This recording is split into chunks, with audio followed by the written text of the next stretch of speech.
Anong klaseng kumpanya yan? Alam mo ba kung anong produkto meron sila? Curious na tanong sa akin ni Chase. I giggled a bit. Nope, not yet. But it's okay, malalaman ko din naman mamaya. And besides, manager tell me na bagong company lang daw yon. I answered. Bagong company? Napatango ako. Aha, sagot ko naman. Who's the owner? Baka drugs yan ha, tingnan mo yung damit mo. Masyadong revealing sa likod. Akala ko ako lang makakakita ng batok mo. Nakabusangot yung sad na kinatawa ko. Silly, mag-drive ka na lang. At least ikaw ang unang nakakita ng tattoo ko, no? And not Clark. Sad ko. He smirked. And I'm proud of it. Sabay kaindat niya kaya napatawa na lang ako. Then don't say na drugs yun. Ano ka pa naman? Open na company sa lahat tapos drugs? Seriously? Naiiling kong sabi. Tumingin naman siya sa akin. Papunta na kami ngayon sa company. Ayaw niya pa nga ako payagan kasi papahinga daw ako dapat dito, but he insisted kaya wala siyang nagawa. Bakit? Seryoso lang ako dito. Napailing na lang ulit ako. Medyo may kalayuan din ng company na yon. I'm wearing a backless dress na color violet and a simple makeup and aviator sunglasses will do. Nagdala na din ako ng cap para itago mamaya yung mukha ko. Nakasuot din ako ng 5-inch stiletto. Masama ang kutob ko dito. Napadingin ako ulit sa kanya at bahagyang tumagilid. Pagtapos ng yakapan at kantahan session namin kanina, nawala na lang bigla yung hiyang naramdaman ko sa kanya kagabi. Malapit na din nga sana kami mag-kiss kanina kung di ko lang naalala yung oras. Sayang. Why? Galaon ng saad ko. Hindi ko rin alam.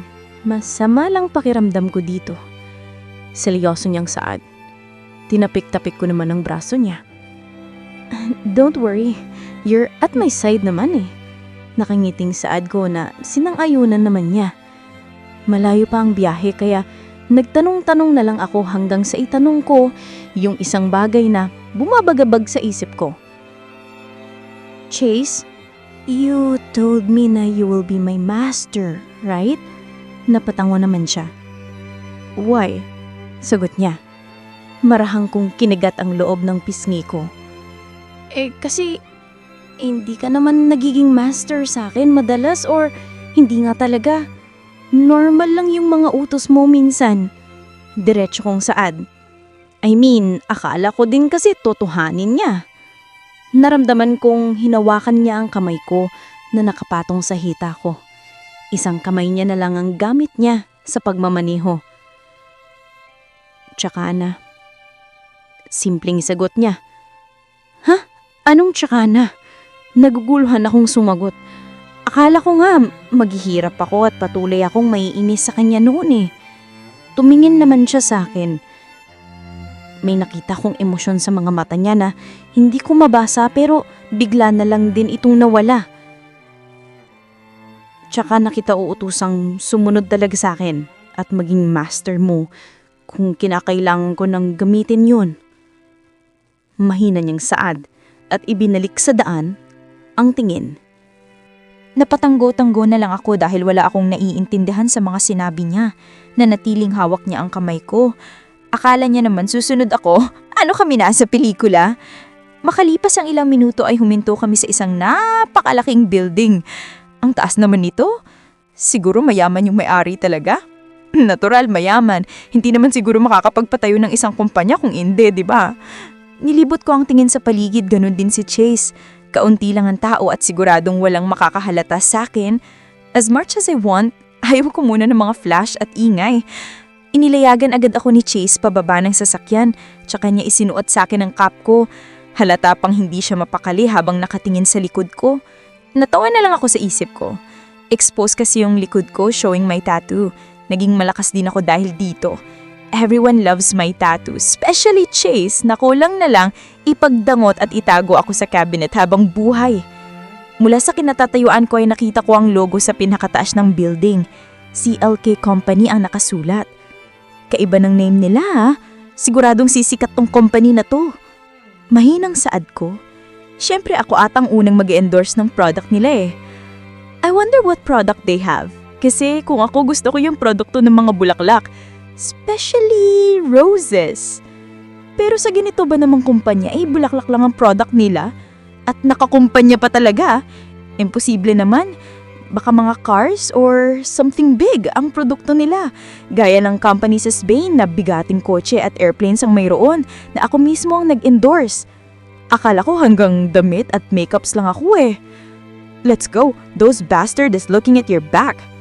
Mahinang singhal na narinig ko mula kay Chase. Napahagighik na lang ako tumunggo. Masiglang saad ko at kumapit sa braso niya, papasok sa company. Medyo excited ako, pero sa pintuan pa lang ay may sumalubong na agad sa aming babae at nagpakilala ito bilang secretary umano. Iginaya kami nito sa isang VIP room at kinausap. Kasama ko dan si Chase, malabong magpaiwan to. Napagkakamalanan na rin nga tong boyfriend ko daw pero deadman na lang din. We know the truth after all. It's nice finally meeting you, ma'am, and thank you for accepting our request. I just nodded to her and they look at Chase na nasa gilid ko lang at prenteng nakaupo. It's my pleasure to be with this company too, miss. Saad ko na lang. Magsasalita sana ako ulit nang biglang sumabat naman si Chase. So, what products do you have? A drugs? Agad ko naman siyang siniko sa sinabi niya na pasinghap naman yung kaharap ko kaya sinamaan ko na ng tingin si Chase at sinanyasan na tumahimik na lang. Okay lang sa akin na ganyan siya. Sinabihan din kasi siya ni Papa na kilatasin lahat ng nakakasalamuha ko. Sobra pa siya kay Butler Patrick eh. I'm sorry, but I wanna ask, what products do you have? Tanong ko na lang din at mahinang kinurot si Chase dahil sa naglulumilikot na naman. Napatikim naman ito.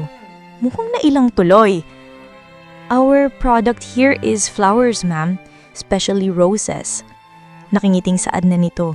Really? Bulasla ko. Just wow. Kanina iniisip ko lang yun. Maging si Chase ay mukhang nagulat din. Gusto ng amo namin ng roses, ma'am. Sabi niya may naaalala daw sa kanya. Pagkakwentuhan niya. But this company is so big for just a product of flowers. Pagtatanong ko habang patuloy na mamangha. Only flowers? Saligbat na din ni Chase. Napatanggo naman ito. Yes, ma'am and sir. And besides, marami kaming investors and buyers kahit po this company is new. Our boss has his own flower farm and he made this company for it. Pagkakwentuhan niya ulit. So madami na agad buyer and nag-i-invest dito kahit bago pa lang itong kumpanyang ito. Well, I can't blame them. Mukhang palang papatok na. I saw the name of this company. Click Company. Is it your boss name? Natataka akong tanong. I don't know to and naitanong ko lang. Napatawa naman siya. No ma'am, I heard that it's a name combination but I don't know where it came from. Napatanggo na lang ako sa sinabi niya. Name combination naman pala. Pero kaninong name kaya yun? So bakit ikaw ang kausap ko? Nasaan ang amo mo? Tanong ko. Iya, Danikas Nitrist, agad ko siyang sinamaan ng tingin dahil sumaligat ba't na naman ito? Ayaw talaga magtahimik itong si Chase. Busy siya ngayon ma'am, pero kakausapin ka daw niya ng private bago ang photoshoot niyo. Sabi niya. Kung gusto niyo po ma'am at sir, may ipakita ko po sa inyo ang mga bulaklak natin dito. May sarili po itong kwarto sa kumpanyang ito. Nagmamalaking saad niya. Wow, grabe naman. May sariling taniman talaga dito mismo sa loob ng company na to. Unbelievable. Can I? Excitedly asked. Tumawa naman ito at tumanggo bago kami ginaya palabas ng VIP room. Sa tanang buhay ko, ngayon lang ako namangha ng todo. Mas maganda pa ito sa garden ng bahay. Who knows that this company has its own flower garden inside? Dinala kami nito sa pinakataas ng building at bumungad sa amin ng sa magandang pinto at nung buksan na niya ito, ay doon na ako tuluyang namangha. Muntik na nga ako mabuwal pero inalalayan na lang ako ni Chase. He knows how I love flowers, especially my roses. Iniwan na din kami ng sekretarya ng boss dahil may tumawag daw dito. After naming tignang daw ito ay pwede na daw kaming umalis since kakausapin lang naman pala ako for the setup. Akala ko naman, ngayon na yung shoot eh. Nasanay din kasi akong ura-urada na agad ko mag-shoot. Nakasunod lang sa akin si Chase. Napakalawak ng lugar. Kahit sino, hindi mag-aakala na meron nito dito. Hinapos ko ang rose na nadaanan ko. May yellow bells, sampagita, tulips, sunflower, dancing lady, baby bloom, daisy at madami pang ibang klase ng bulaklak na iba't ibang kulay pero ang nangingibabaw dito ay ang bulaklak ng rosas. Ito talaga ang pinakamadami. May mga nakasabit-sabit din sa kisame nito na flower pots. Siguro inspired talaga yung boss. Bilib na ako sa kanya dahil naisip niya ito. Rose garden. Filled with thorns, I can make the table turn ends. Agad ko namang hinampas si Chase sa braso niya nang natatawa dahil dinugtungan niya ito ng kanta ni Taylor Swift. Ano, ayusin mo nga, ang kulit mo. Sabi irap ka sa kanya. Ano, mahal mo boses ko, alam ko. Nagmamalaking saad niya tsaka pumitas ng isang bulaklak ng yellow bell. Agad ko naman siyang hinampas. Hoy, ano ba? Baka mapagalitan tayo. Mamaya may CCTV, mahal pa naman yan. Sita ko sa kanya, pero natawa na lang siya. Agad niya akong hinarap. There, more beautiful. Nagulit naman ako nang sinabi niya at ngayon ko lang namalayan na inipit niya pala ang bulaklak sa tenga ko. Napairap naman ako para hug ipahalata ang kilig. My face is red, I know. Tara na nga, labas na tayo. Sabi ko na lang, tsaka naunang lumabas. Mas lalo lang ako namula nang marinig ko ang sexy niyang tawa. Bago ako tuluyang makalabas sa kumpanya ay pinuntahan pa kami ng secretary at sinabing ngayong Friday daw ang dating ng boss nila at gusto ako nitong makausap bago ang photoshoot sa Sabado. Martes pa lang naman ngayon, napatanggo na lang ako sa kanya at nagpasalamat.